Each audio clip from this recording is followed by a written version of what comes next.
Hi, we're fucked up from Toronto. And I'm Roger Ravager. And I'm... How'd you react to a price like that? Shocked. Yeah? Like, literally, we were shocked. We did a like, we bet on who was going to win. We did a pool at the table, $5 each, and none of us bet on Fucked Up except for our friends that weren't with us. And our bass player. Oh, our bass player bet on Fucked Up, but she's conceited. But all of us bet on some other people to win. Yeah. You know, so we were like, well, we were so convinced that Joel Plaskett or Kanon were going to win that we were like, oh. There we go. We were so convinced that those guys were going to win that we were like, there's really not even much point of us, sticking around after we play. So we played last, so we had to stick around. And we were, like, shocked, like, literally shocked. Okay. Like, I still am shocked. Like, I still look up because I have the giant foam check at my house on my wall. And sometimes I look up and I'm like, oh, my God, we won. That's so weird. That's cool, in fact. Yeah, no, it's don't get me wrong. I'm really happy we won, sure, but sure. I'm still convinced they made a mistake. Like, they meant to say, it's like when they gave Marissa Tomei the Oscar for My Cousin Vinny, and everyone says it was a mistake. Marissa Tomei? Tomei? Yeah. See, I've told you I'm not good with any languages. He's good with French. So. He's Marissa Tomei? Like Mel Torme. All my French I learned from French punk bands like Gasoline, and so that's why I'm not very good. Oberkampf. And Oberkampf and Inepsy. Yeah. You guys know Inepsy? No. That was like legendary Montreal band. Montreal bands ever. Oh, yeah? One of the best Canadian punk bands, hands down, of all time. Yeah, I guess they're not so active right now, but them existing in their peak period was like the most inspiring insanity that Canadian punk has produced since God knows what. And we played with them at they used to have a place called the Loud House where they used to have shows, and it was like some of the most insane moments of my entire life. Okay. Were seeing them play there. Like a guy in a gas mask just pumping his fist on stage. They were unbelievable. I'm just going to leave this open. It'll crack. The man keeps trying to shut us down by stealing our lights. Yeah. God's the man. God's the man. God's the man. God's on drugs. There's 4 dudes in the van hanging out. Don't worry. It's just 4 dudes. We're not gay. Salut. Oh, he's salut. Salut. Hey. Beaucoup d'où viens-tu? You're like feeding my ego. Wait, I'm gonna be like talking French all night now. Everybody's gonna get sick of it and like. Are you the fire? Just another flame. Yeah. Man, we stole that from a soul song. Oh yeah. There's an old the Orioles. The Orioles. This old soul band has a song that's like, "Are you my fire or just another flame?" And it fucked up. If nothing else, we're good thieves. Okay. We steal from the best. We steal from the best. We just don't get caught that often. We steal from the more obscure bands. You only get caught when you steal from big famous bands. Yeah. We steal from bands smaller than us. We're like in the food chain. We're like a middle. Like we're like Yeah, it's like some serious genetic or like amoeba domination. Yeah, exactly. We're like steal the cell. Yeah, we know to steal from the weaker, smaller bands, not the bigger, stronger bands, because that way you don't get sued. Yeah, that's it. Look out. That's good. Oh, I meant we wrote that lyric. That's what we were definitely. And all those images, we drew them ourselves. And the band name evaporated from thin air. Yeah, exactly. I know we learned very quickly with art. If something's over 100 years, it's public domain.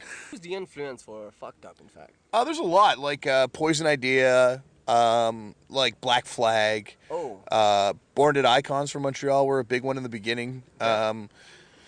We're basically like a band of music nerds. Like we all love and kind of even not always the same music, but we all love like different types of music, and so it all kind of seeps in there. But most obviously for me, I guess vocally, it's like Integrity from Cleveland. Okay.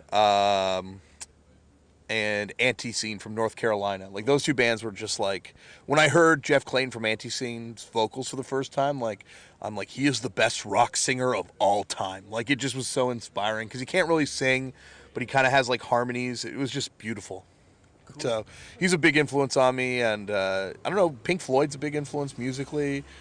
You'd probably be best to answer the musical influence. I don't know. I mean, I think you've pretty much covered all the more interesting punk connections we had. Everything now that that happens that makes our sound like sort of strange and different is going to end up sounding just more arbitrary than anything. But I don't know.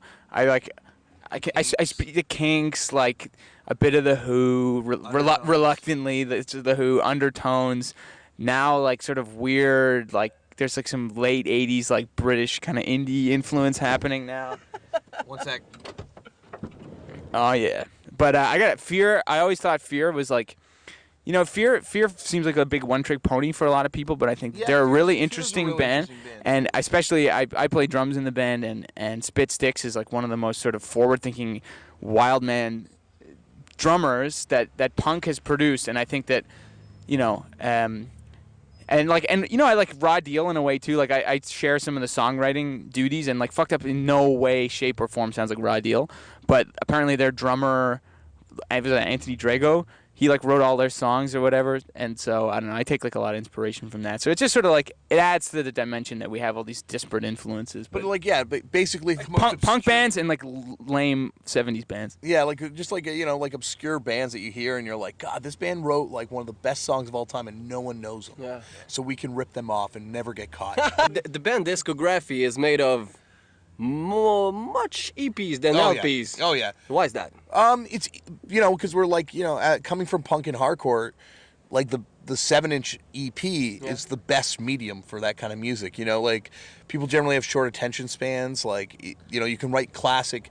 Any band can write a classic song or two. It's hard to write a classic LP. So we took a long time to get to the LP point. Like we talked about it early on. Like we wanted to do an LP for our like 4th release, but we didn't think we were ready. Yeah, the concept for the LP changed again and again, actually, until, the first record we did was like an accident, the way it turned out. It was actually a collection of like some new songs, some songs that had been written for a few years, and some songs that had been written for 5 years, So, the first LP was more of a collection of ideas than it was like a statement as an album. It wasn't until this LP. This LP, Chemistry, is like an album. Yeah. And we wrote this album in the studio.